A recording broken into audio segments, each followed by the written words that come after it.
Divrei-HaYamim, Alef. 1 Chronicles, chapter 17.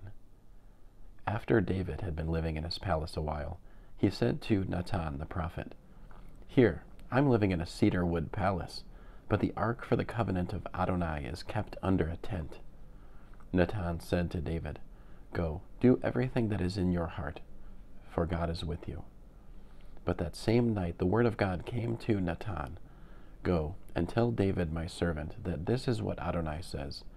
You are not to build me a house to live in, because from the day I brought up Israel until today, I never lived in a house. Rather, I have gone from tent to tent and from one tabernacle to another.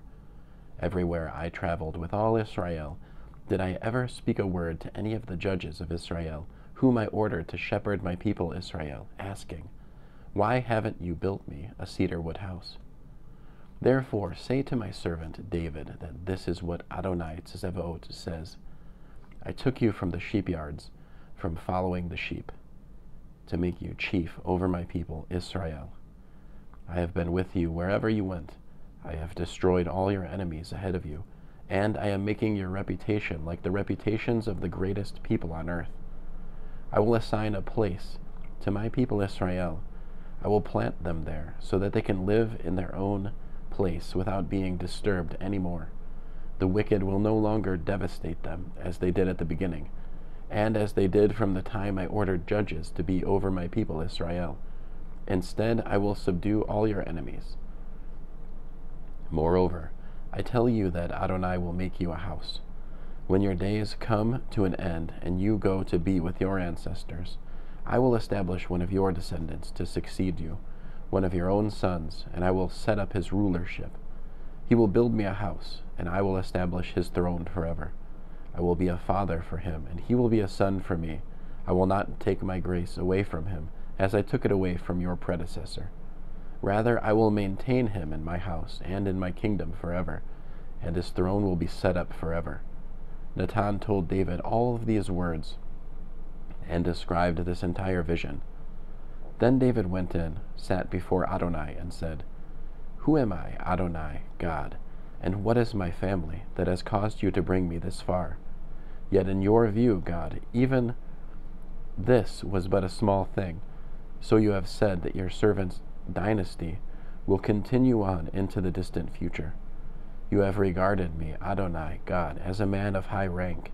What more can David say to you about the honor you are bestowing on your servant? For you know your servant intimately. Adonai, it is for your servant's sake and in accordance with your own heart that you have done all this greatness and revealed all these great things. Adonai, there is no one like you, and there is no God besides you. Everything we have heard confirms that. Who can be compared with your people Israel? What other nation on earth did God set out to redeem and turn into a people for himself? You made yourself a reputation by doing great and terrifying things, as you drove out the nations from before your people, whom you redeemed from Egypt. For you made your people Israel your people forever, and you, Adonai, became their God. So now, Adonai, let the word that you spoke concerning your servant and his house be confirmed forever. Do what you have promised. May your name be confirmed and magnified forever, so that it will be said, Adonai CJB is the God of Israel, and the God for Israel, and the dynasty of David your servant will be set up in your presence.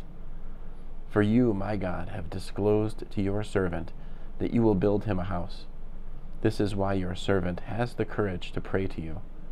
Now, Adonai, you are God, and you have made this wonderful promise to your servant. And now it has pleased you to bless the family of your servant, and thereby cause it to continue forever in your presence. For you, Adonai, have blessed, and it is blessed forever.